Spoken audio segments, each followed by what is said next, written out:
नमस्कार. श्री स्वामी समर्थ. जय जय स्वामी समर्थ. ओम नमः शिवाय. हर हर महादेव. मी आहे मीनाक्षी जाधव आणि माझ्या चॅनलचं नाव आहे दिल की आवाज.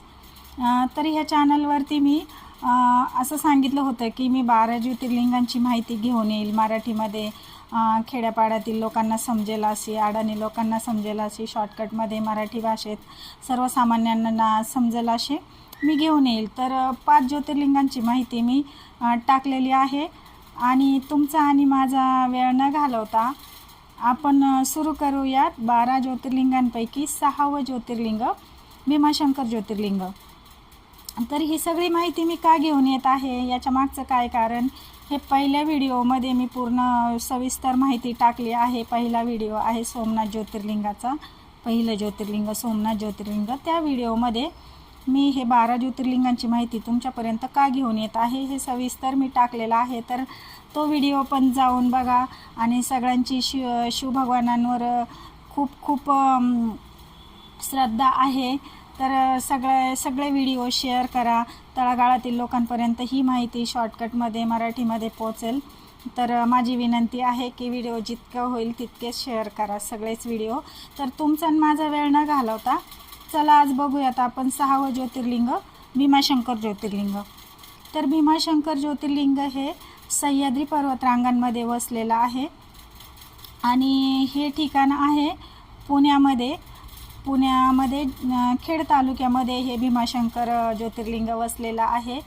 तर खूप छान सह्याद्री रांगा, सह्याद्री पर्वतांच्या रांगा, डोंगर, दऱ्या, घनदाट जंगल आणि निसर्ग सौंदर्य, त्यामुळं पर्यटकांना हे ठिकाण खूप आकर्षित करतं आणि 12ही महिने पर्यटकांची गर्दी असते दर्शनासाठी, निसर्ग सौंदर्य बघण्यासाठी. पर्यटन स्थळ पण हे आहे आणि दैवी वारसा पण आहे. तर अशा या सुंदर ठिकाणी तुम्ही गेले आहात का? पुण्यापासून अवघ्या 110 किलोमीटरवर हे भीमाशंकर ज्योतिर्लिंग स्थित झालेलं आहे. तर पुण्यापासून तुम्ही खाजगी वाहनाने जाऊ शकता किंवा पुण्यातून बस पण जाते, खेडमधून पण बस जाते, स्वतःच्या वाहनाने पण जाऊ शकता. तर चला बघूयात हे भीमाशंकर ज्योतिर्लिंगाची पौराणिक कथा काय आहे, काय घटना घडली होती तर ते आपण बघूयात. तर भीमा नावाचा राक्षस प्राचीन काळी त्या ठिकाणी डोंगरदऱ्यांमध्ये, सह्याद्री पर्वतरांगांमध्ये भीमाशंकर नावाचा राक्षस होता आणि तो राक्षस देव आणि ऋषींना भयंकर छळत होता, माणसांना त्रास देत होता, गावात येऊन हाहाकार माजवत होता. त्या काळी फक्त जंगल होतं आणि ऋषीमुनी होते, देवदैत्य होते. तेव्हा मनुष्य प्राणी तिथं राहत नव्हता, वस्ती नव्हती मनुष्यांची. तर अशा वेळी तो भीम नावाचा राक्षस देवांना पण त्यांनी खूप सळो करून सोडलं होतं आणि ऋषींना पण त्यांनी छळ करून सोडला होता. जे जे भगवान शंकरांची उपासना करतात, आराधना करतात, जे जे भगवान शिवांचे भक्त आहेत त्यांना तो खूप छळत असे, त्यांना तो जगू देत नसे, मारून टाकायचा. तर देव पण खूप भयभीत झाले आणि ऋषी पण घाबरले, सप्तऋषी पण घाबरलेत आणि ते शिवांची उपासना करायला लागले, शिवांचा धावा करायला लागले, भगवान शिवांचा धावा करायला लागले का हे प्रभू आता आम्हाला कोणीच वाचवू शकत नाही. सगळे देव पण ऋषी पण धावा करायला लागले की आता आमच्याकडून काय आता आमचा बचाव होऊ शकत नाही. तर हे प्रभू ते खूप आकंत करायला लागले, खूप शिवप्रभूंना विनंती करायला लागले की तुम्ही आम्हाला प्रसन्न व्हा. खूप उपासना, तापासना, आचार, पूजा, व्रत करायला लागले, आराधना केली त्यांनी खूप शिवाची. देव गेले शिवांकडे का प्रभू आता तुम्ही काहीतरी करा, ऋषी शिवांकडे गेले की तुम्ही काहीतरी करा. त्यावेळेस भगवान शिव तिथं प्रकट झाले आणि भगवान शिवांनी त्या भीमाशंकराचा भीमा राक्षसाचा वध केला. तो भीमा राक्षस मारल्यानंतर भगवान शिव तिथे ज्योतिर्लिंगाच्या स्वरूपात प्रकट झाले. ते स्वयंभू ज्योतिर्लिंग आहे, जमिनीतून प्रकट झाले ज्योतीच्या रूपामध्ये, म्हणून तिथं भीमाशंकर ज्योतिर्लिंग. भीमा राक्षसाला मारल्यामुळं भीमा आणि शंकर महादेव असं ते दोन्हींचं नाव तिथं ठेवण्यात आलं. त्या ज्योतिर्लिंगाला भीमाशंकर ज्योतिर्लिंग हे नाव पडलं.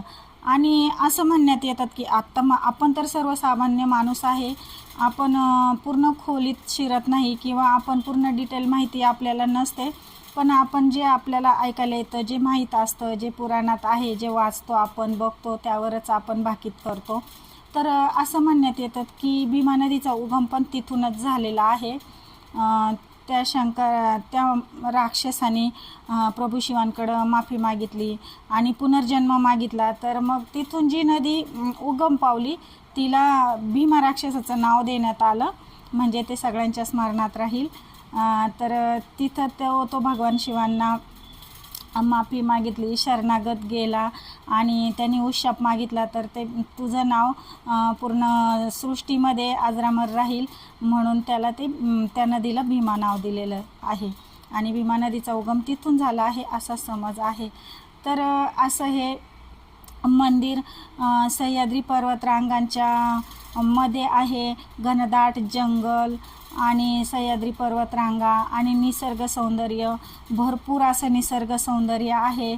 जाताना जर तुम्ही बघाल, मी पण जाऊन आली आहे, तिथे दर्शन घेऊन आली आहे. तर खूप छान निसर्ग सौंदर्य आहे. हे पर्यटकांना आकर्षित करतं आणि 12ही महिने खूप तिथं भेट देण्यासाठी, दर्शन घेण्यासाठी, निसर्ग सौंदर्यासाठी भरपूर लोक जातात, लांबून लांबून लोक जातात. तर हे ठिकाण आहे पुण्यापासून 110 किलोमीटरवर. तर बघूयात आता आपण मंदिराची रचना. पौराणिक कथा बघितली, आता आपण मंदिराची रचना बघू. तर हे मंदिर नागर शैलीत बांधलं गेलेलं आहे. मंदिराची रचना ही नागर शैलीत आहे. खूप सुंदर असं मंदिर आहे आणि पुरातन काळातील सुंदर असं नक्षीकाम त्याच्यावर केलं आहे. खूप शांततेत आणि डोंगरदऱ्यांमध्ये, झाडींमध्ये हे मंदिर आहे. मी पण गेलेली आहे, म्हणजे तिथं गेलं की माणसाला असं वाटत नाही की आपण घरी जावं, असं माणूस तिथल्या त्या पवित्र वातावरणात भारावून जातं. तिथली ती दैवी शक्ती आपल्याला जाणवते. तिथं गेली का असं वाटतं, अरे नको घरी जायला, आपण इथंच बसावं, इथंच थांबावं असं वाटतं. तर असं ते घनदाट जंगलामध्ये, पर्वतरांगांमध्ये सुंदर असं नक्षीकाम केलेलं ते मंदिर आहे. आणि तुम्ही जर म्हणाल तर तिथं सण कुठले कुठले साजरे होतात, तर तिथं तुम्हाला तर माहिती आहे, शिवरात्र सगळीकडेच मोठ्या प्रमाणात साजरी होते, तसे तिथं शिवरात्र ही मोठ्या प्रमाणात साजरी होते. आणि श्रावण महिन्यामध्ये तर तुम्ही म्हणाल तर अख्ख्या महाराष्ट्रात, अख्ख्या भारतामध्ये जिथं जिथं शिवमंदिर आहे तिथं महिनाभर पूजा अर्चा, श्रावणी सोमवाराची दर्शन यात्रा सगळेच घेत असतात. तर श्रावणी सोमवारमध्ये पण तिथं खूप गर्दी असते. मी स्वतः श्रावणी सोमवारमध्ये गेले होते, पण मला मंदिरात जाता आलं नाही. मी बाहेरूनच दर्शन घेतलं. मी पुण्यामध्येच राहते, त्यामुळं आम्ही दुसऱ्यांदा जाऊन परत दर्शन घेईल. बाहेर जे स्क्रीन लावलेलं होतं, जो टी व्ही लावलेला होता मोठा, तर गर्भगृहामध्ये ते स्वयंभू शिवलिंग स्क्रीनवर दिसत होतं. मी तिथंच पूजा केली त्या स्क्रीनचीच आणि तिथूनच आले. तर इतकी भयंकर गर्दी होती, म्हणजे तुम्ही 12ही महिन्यात कधीही गेले तर तिथं असंच वातावरण आहे की तिथं गर्दीच असते. गुरुवार, सोमवार आणि अजून एक कुठला तरी वार आहे की त्या दिवशी तिथे खूप गर्दी असते. तर आम्ही गर्दीच्या दिवशी गेलो होतो, पण दर्शन काही झालं नाही. आम्ही खाजगी वाहनाने गेलो होतो, पण तरी गाडी लावायला जागा नव्हती. कशी तरी गाडी लावली, आम्ही मंदिरात गेलो. इतकी गर्दी होती, त्या गर्दीत आम्ही मंदिरात रांगेमध्ये 1.5-2 तास होतो. 1.5-2 तासांनी दरवाजापर्यंत गेल्यानंतर आम्हाला फक्त स्क्रीनवरच दर्शन झालं. म्हणजे अशी अवस्था आहे तिथे. कारण शिवप्रभूंची ती अद्भुत दैवी शक्ती तिथे जाणवते. आणि असं म्हणतात की तिथलं दर्शन घेतल्यानंतर आपलं पाप नाहीसं होतं, आपल्याला मोक्षप्राप्ती मिळते, आपल्यामधली निगेटिव्ह एनर्जी, वाईट विचार, आपल्या मागं काही जादूटोणा असेल, कोणी काही केलेलं असेल, सगळं निघून जातं, आपल्याला पुण्य लाभतं. तर नक्कीच तुम्ही पण जाऊन या. आणि तिथे खूप असं मोठं म्हणजे सह्याद्री पर्वतरांगाचं आहे. ते डोंगरदऱ्या, जंगल खूप आहे, घनदाट जंगल आहे. तेथे वन्यजीव प्राणी पण आहे, म्हणजे हिंस्र प्राणी पण आहे, दुसरे प्राणी पण आहेत. तर हे जंगल, हे सह्याद्री रांगा आणि हे जंगल, सह्याद्री पर्वतांमधले जे जंगल आहे तेच मुख्यत्वे म्हणजे शेफारू खार हे भारतामध्ये ह्या जंगलामध्ये बघायला मिळते. शेपारू खार म्हणजे आपली जी खारुताई असते आपल्याला झाडावर दिसते, तर तिचा सगळ्यात मोठा आकार, तिचा सगळ्यात मोठी प्रजाती, सगळ्यात मोठ्या आकाराची खार अशी प्रजाती तिथं त्या जंगलात आढळते. अन्य वन्य प्राणी पण सगळे तिथे आढळतात. तर जाताना जरा जपून जावं. तुम्ही उन्हाळ्यामध्ये हिवाळ्यामध्ये गेले तर साधारणतः गवत वगैरे, झाडी, पानेवेली थोडी वाळलेली असतात. उन्हाळ्यामध्ये थोडं मोकळं झालेलं असतं. पण जर तुम्ही पावसाळ्यामध्ये जात असाल तर सांभाळून जावा. घाट वगैरे लागतात आणि खूप डोंगरदऱ्या आहेत. आणि गाडी लावायला जर तुम्ही म्हणाल तर भीमाशंकरच्या तिथे मंदिराचं टेकडीवरून उतरून खोल दरीमध्ये आहे आणि वरती बसस्टँड आहे, भक्तनिवास पण आहे. तर आम्ही स्वतःच्या खाजगी वाहनाने गेलेलो, पण आमची गाडी लांब लावून आम्ही 2 किलोमीटर तिथून चालत गेलो होतो. तर बसने गेला तर ते खूप छान राहील, कारण बस डायरेक्ट मंदिराजवळच थांबते, बसस्टँड आहे मंदिराजवळ. पण स्वतःच्या वाहनाने गेलात तर ते गाडी लांब थांबवायला लावतात पोलीस लोक. 2 मीटर तरी तिथून जावं लागतं. तर शक्यतो पावसाळ्यात जाऊच नका. माझं तरी म्हणणं आहे की फॅमिली घेऊन जाऊ नका पावसाळ्यामध्ये. तर असं हे सुंदर मंदिर आहे. आणि तुम्हाला जायचं असेल कुठेही, तुम्ही भारताच्या कानाकोपऱ्यात कुठे राहत असाल तर तुमच्या जवळच्या रेल्वे स्टेशनवरून तुम्ही पुणा रेल्वे स्टेशनला येऊ शकता आणि पुण्यात रेल्वे स्टेशनहून तुम्ही बसने जाऊ शकता. बस पण असते तिथून, किंवा तुम्ही स्वतःच्या खाजगी वाहनाने जाऊ शकता, किंवा तुम्ही प्रायव्हेट कार करून पण जाऊ शकता. तर असं जाण्या येण्याला सोपं पडणारं असं हे ठिकाण आहे आणि अशी ही ज्योतिर्लिंगाची कथा आहे. तर चला आपण बघू याचं दर्शनाचं टायमिंग काय आहे. तर ह्या मंदिरामध्ये दर्शनाची वेळ आहे पहाटे 5 ते रात्री 10पर्यंत.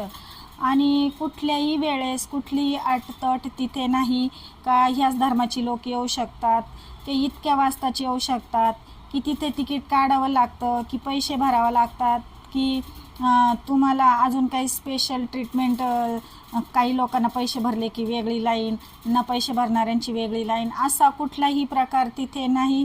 सर्व धर्मपंथीयांसाठी हे मंदिर खुलं आहे आणि कुठलाही अटतट तिथे नाही. कुठल्याही तिकटेसाठी, लाईनसाठी, नंबरसाठी पैसे भरावे लागत नाहीत.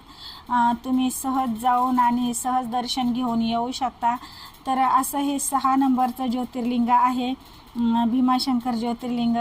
तर नक्कीच भेट देऊन या आणि कमेंटमध्ये हर हर महादेव लिहा आणि आपला शिवशंभूंचा वारसा सगळ्यांपर्यंत पोचवा.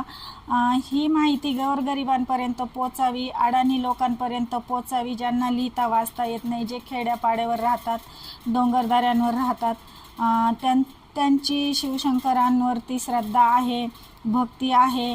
ते उपास करतात, व्रत वैकल्य करतात. श्रावण महिन्यामध्ये सगळे महाराष्ट्रातील लोक उपास तापास करतात. भगवान शिवांना आपलं मागणं सांगतात, आपल्या भावना सांगतात, आपली इच्छा व्यक्त करतात. पण हा श्रावणी सोमवार आपण उपास धरला आहे, तर याच्या मागची कथा काय घडली हे त्यांना माहीत नसतं. खूप श्रद्धा असते आणि ते तिथपर्यंत पोचू पण शकत नाही, कारण प्रत्येक ज्योतिर्लिंगाला जाणं ही खर्चाचीच बाब असते. गोरगरीब जनतेला एक वेळचा खायचा प्रश्न असतो, जे मजुरी करतात त्यांचा, तर ते तिथपर्यंत पोचू शकत नाही. तर याच्या मागं एकच हेतू आहे की ही मराठी माहिती, मराठीतली माहिती, शॉर्टकटमधली माहिती त्यांच्यापर्यंत पोचावी, हीच माझी इच्छा आहे आणि म्हणून मी व्हिडिओ बनवत आहे. तर शक्यतो व्हिडिओ सगळ्यांना शेअर करा, जेणेकरून गोरगरीब जनतेपर्यंत माझे व्हिडिओ पोचतील. आणि धन्यवाद. काही चुकलं असेल तर माफ करा. मी थांबते इथे. कमेंटमध्ये हर हर महादेव लिहा. ओम नमो शिवाय. श्री स्वामी समर्थ. थांबते मी.